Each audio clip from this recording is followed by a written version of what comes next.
Assalamualaikum warahmatullahi wabarakatuh. Alhamdulillah rabbil alamin. Allahumma salli wa sallim wa barik ala sayyidina maulana Muhammadin wa ala alihi wa ashabihi wa man tabi'ahum bi ihsan ila yaumiddin. Subhanaka la ilma lana illa ma 'allamtana innaka anta alimul hakim. Rabbi shrah li sadri wa yassir li amri wahlul 'uqdatam min lisani yafqahu qawli. Amin amma ba'du.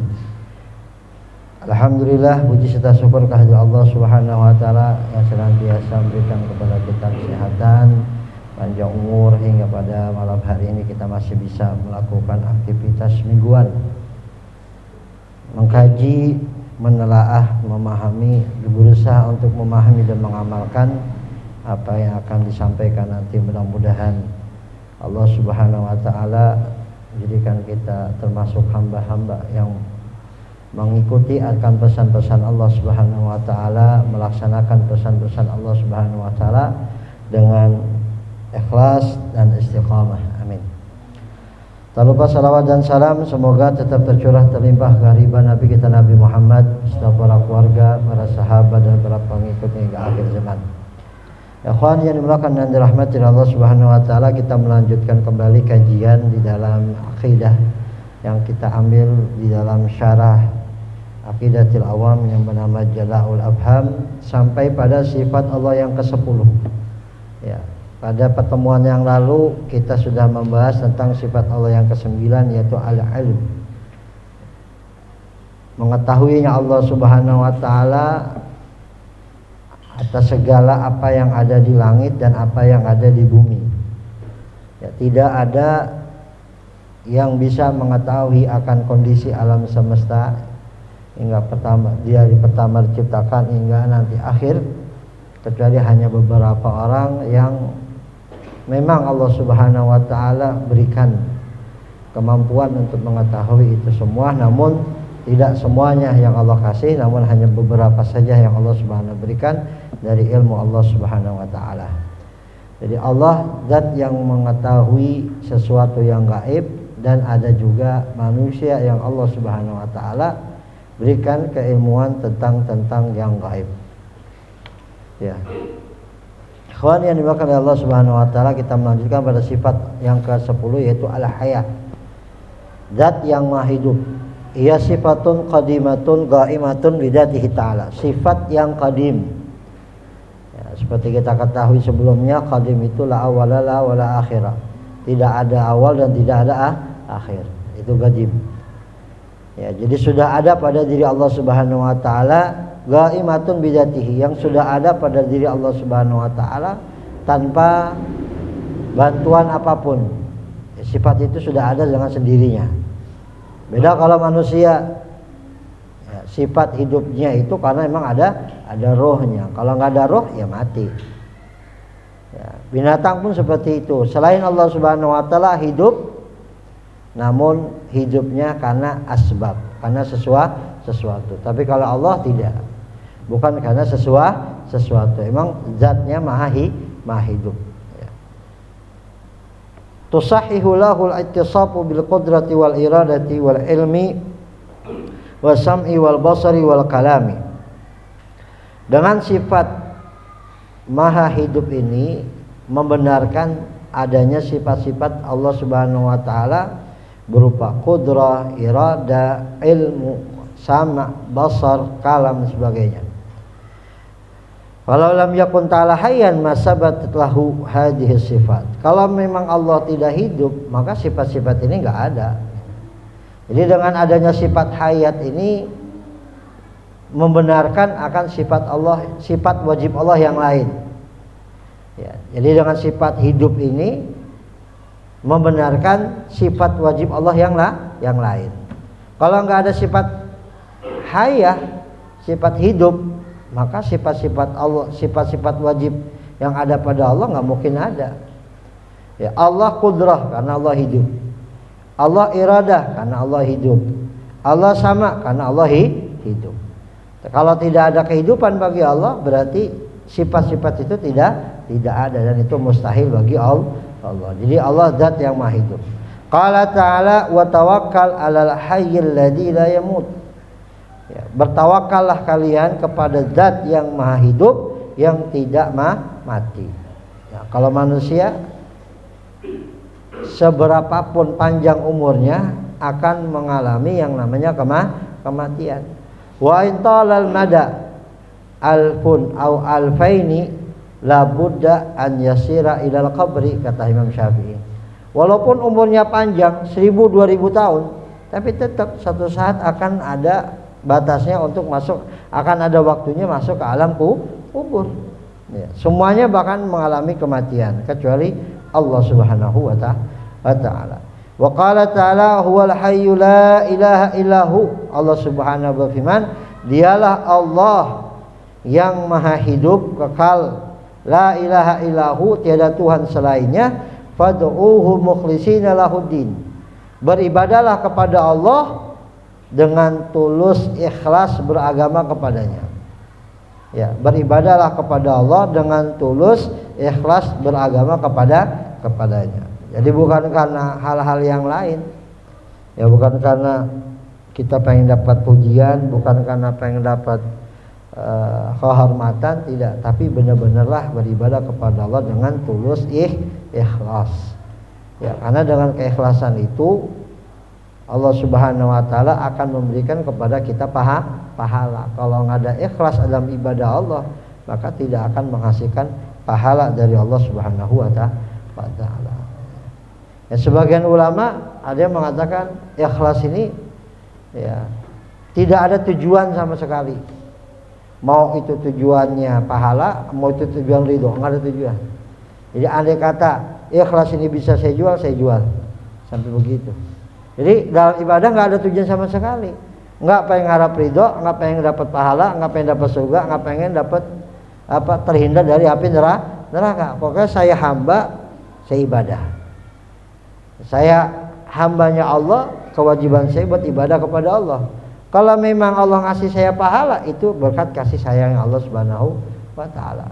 Kalau memang itu Allah nyiksa saya, itu berarti keadilan Allah Subhanahu wa ta'ala. Sebagian ulama seperti itu. Ya.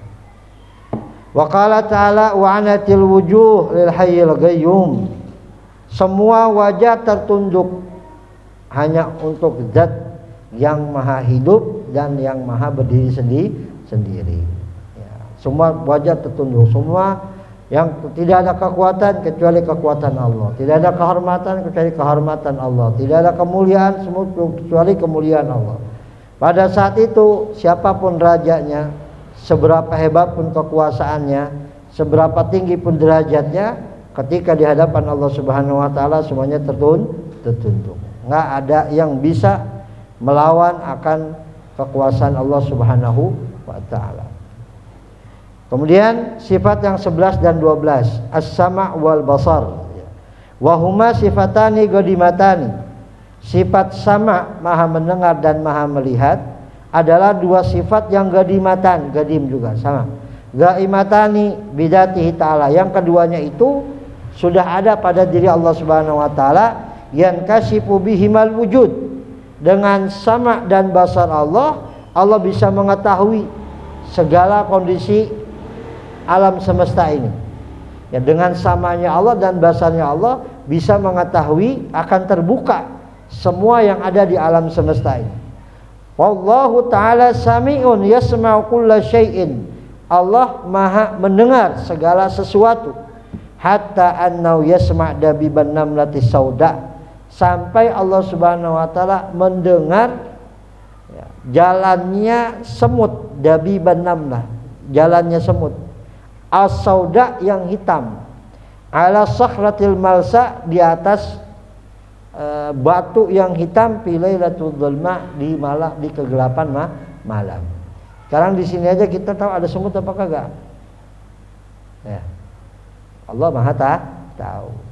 Hentakan kaki semut, tahu nggak kita? Nggak tahu. Allah Maha tahu. Allah melihat semut yang hitam di atas batu yang hitam di malam yang gelap gulita. Allah tahu. Kita aja kadang-kadang kagak ngeh, padahal udah bentuknya gede, kelihatan, masih juga kurang awas. Nah ini Allah Subhanahu wa taala. Semut hitam di atas batu yang hitam, di malam gelap gulita. Allah tahu di atas batu itu ada semut gitu. Wa yasiru yara kulla syai'in, sehingga penglihatan Allah terhadap sesuatu ru'yatan syamilatan tastawibu kullal mudrikat. Ya. Sehingga penglihatan Allah Subhanahu wa taala itu menjadi sebuah penglihatan syamilatan yang mencakup, tastawib kullal mudrikat, segala sesuatu yang ada, yang bisa diraba oleh tangan, yang bisa dirasa oleh mulut, bisa didengar oleh telinga, bisa dilihat oleh mata. Semua panca indera kita yang bisa meneliti, ya Allah Subhanahu wa taala itu tahu semua. Terkadang kita hanya bisa merasa, tapi kita nggak bisa melihat. Bisa jadi seperti itu kan? Ya, kita bisa ngerasa dengan apa? Angin. Tapi kita nggak bisa melihat angin. Kita bisa merasakan manis, ya dengan perasa kita. Tapi kita nggak bisa lihat manis itu bagaimana. Kita bisa mendengar, tapi nggak tahu suara itu bentuknya bagaimana. Nah Allah Subhanahu wa taala maha tahu semuanya. Dengan apa yang kita dengar, Allah tahu apa yang kita dengar dan bagaimana bentuk dari suara itu yang sampai. Allah tahu apa yang kita rasakan dari manis, dan bentuk dari manis itu juga Allah mengetahui, dan sebagainya. Jadi tastau'ib kullal mudrikat, segala sesuatu yang bisa dirasakan, sesuatu yang bisa dengan panca indera itu Allah Subhanahu wa taala mengetahui. Qala ta'ala qad sami Allahu qaulal lati tujadiluka fi zawjiha wa tashtaki ila Allah wallahu yasma'u tahawurakuma innallaha sami'un basir. Allah telah mendengar ucapan seorang wanita yang mengadukan kepadamu dan mengadukan kepada Allah Subhanahu wa taala. Wallahu yasma'u tahawurakuma. Allah mendengarkan pembicaraan kalian berdua. Innallaha sami'un basir. Allah maha mengetahui dan Allah maha melihat. Maha mendengar dan maha melihat. Ayat ini ada satu kisah ya dalam ayat, sebab turun ayat ini ada seorang wanita namanya Khulwah.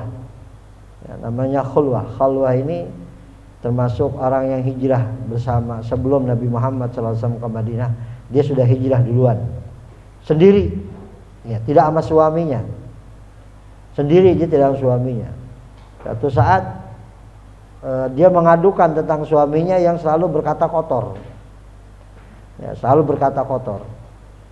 Ya, selalu mengucapkan dihar, ya, mengucapkan dihar. Dihar itu menyamakan punggung istri kepada punggung orang tua kita, ibu kita. Itu konsep dihar dalam bab fikih. Ya, kalau dalam hukum jahiliyah, orang yang mengucapkan itu dia tidak boleh menyetubuhi istrinya sampai dia membebaskan satu orang budak muslimah, puasa 2 bulan berturut-turut, atau memberikan 60 makan orang miskin. 60 orang miskin memberi makan 60 orang miskin. Nah, itu sampai di dalam hukum pokoknya kalau di masa jahiliyah nggak boleh disetubuhi lagi, ibaratnya udah cerai.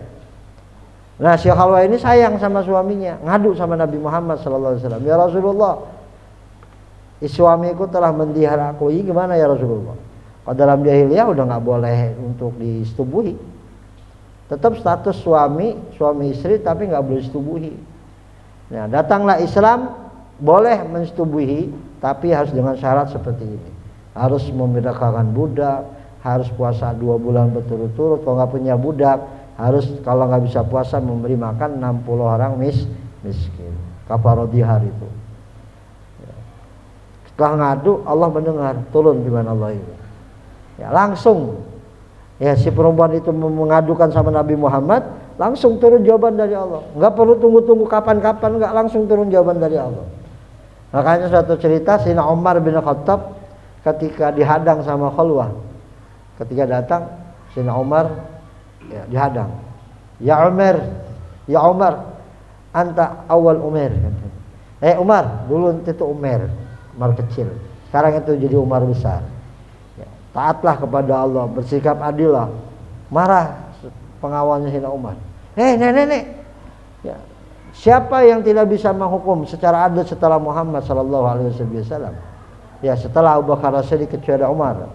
Enggak ada yang bisa membuat adil kecuali Umar. Wah, macam-macam dah tuh. Diam.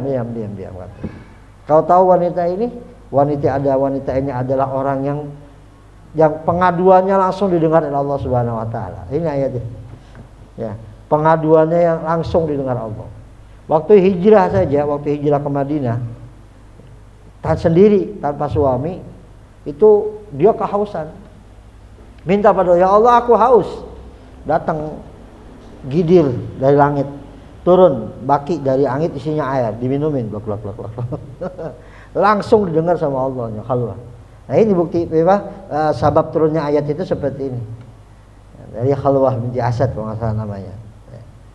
Langsung didengar oleh Allah Subhanahu wa taala. Wa qala ta'ala idhaba ila fir'auna innahu tagha. Wahai Musa dan Harun, berangkat kau ke Firaun. Innahu tagha, dia telah melampaui batas, ngaku-ngaku Tuhan. Ya, ngaku-ngaku Tuhan. Dia udah kebangetan kan? Udah melampaui batas, ngaku Tuhan, padahal kecilnya dia lupa. Suka ngencing di celana, ya kan? Lahir dari dua kemaluan, tapi dia masih mengaku dirinya sebagai Tuhan. Pergi ke sana. Wa qula lahu qawlan layyinan. Masya Allah ya. Allah Subhanahu wa taala ketika memerintahkan Nabi Musa dan Nabi Harun untuk mendakwahi Firaun yang sudah ngaku-ngaku Tuhan, ibaratkan udah kejibat nih Firaun. Udah dahsyat banget pelanggarannya kepada Allah sampai berani mengaku dirinya sebagai Tuhan. Seharusnya sepantasnya Allah Subhanahu marah, kesel, dongkol. Masa ada Tuhan selain aku? Seharusnya Allah marah. Tapi saking sayangnya Allah, rahmatnya Allah, Allah bilang kepada Nabi Musa, faqula lahu qawlan layyinan. Ente ngomong sama dia dengan omongan yang kalem ya, jangan kasar-kasar. Coba sampai gitu Allah minta. Saking masih sayang sama hambanya yang bernama Fir'aun ini. La'allahu yatadakkar aw yakhsha. Mungkin saja kalau dia diomongi dengan omongan kalem lembut, dia akan sadar dan akan takut. Ya. Faqala rabbana inna nakhafu. Ya Rabb, kita nih takut an yafruta alaina aw ayatqa. Dia mendolimi kami, dia membunuh kami, dan dia melampaui batas terhadap hal ini. Kami takut. Qala la takhafa. Allah bilang, jangan takut. La takhafa, innani ma'akuma. Sesungguhnya aku bersama kalian. Asma'u ara. Aku dengar dan aku melihat. Ya, ini janji Allah Subhanahu wa taala kepada hamba-hambanya yang senantiasa dhahirin 'alal haq, yang senantiasa mereka konsekuen di dalam kebenaran. Ya, bukan karena ingin dipuji, bukan karena ingin didapat kehormatan atau karena dibayar, tidak, tapi konsekuen dalam kebenaran. Apa yang Allah kasih? Asma wa ara. Aku melihat dan aku mendengar. Jadi tidak ada rasa takut dalam diri mereka. La yakhafuna laumata laim. Mereka tidak takut ancaman orang mengancam, hinaan orang menghina. Ya, cacian orang yang mencaci, enggak ada takut. Karena apa? Yang mereka takuti hanya Allah. Itu saja. Dan sudah ada jaminan dari Allah Subhanahu wa taala para orang-orang yang dhahirina 'alal haq, senantiasa dalam kebenaran. Mereka yakin Allah melihat saya, Allah memantau saya, Allah mendengar saya. Dan kalau emang sudah takdirnya mati, ya mati. Kalau emang sudah takdirnya masih hidup, ya masih hidup. Gak akan menyelakai pada diri saya satupun. Walaupun satu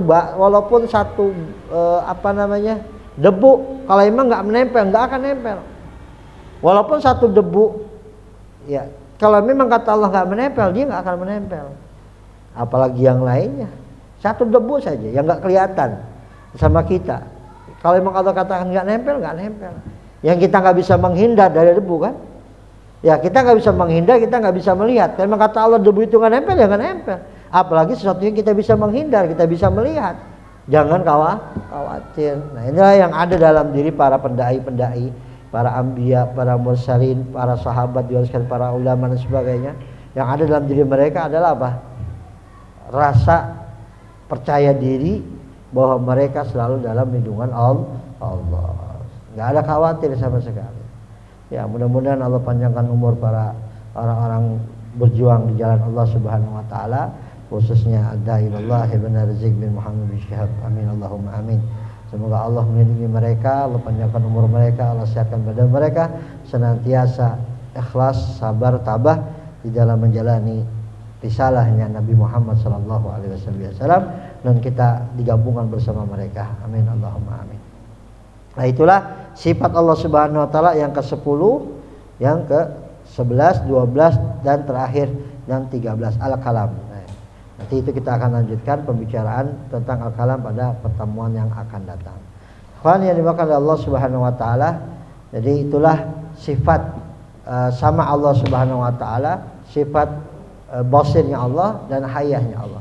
Allah Maha Hidup, Allah Maha Hidup ya, yang tidak mengalami kematian ya, karena dengan sifat hidupnya Allah berarti membenarkan sifat-sifat yang lain. Kalau tidak, Allah tidak memiliki sifat hidup, maka tidak bisa sifat-sifat yang lain akan ada pada diri Allah Subhanahu wa taala.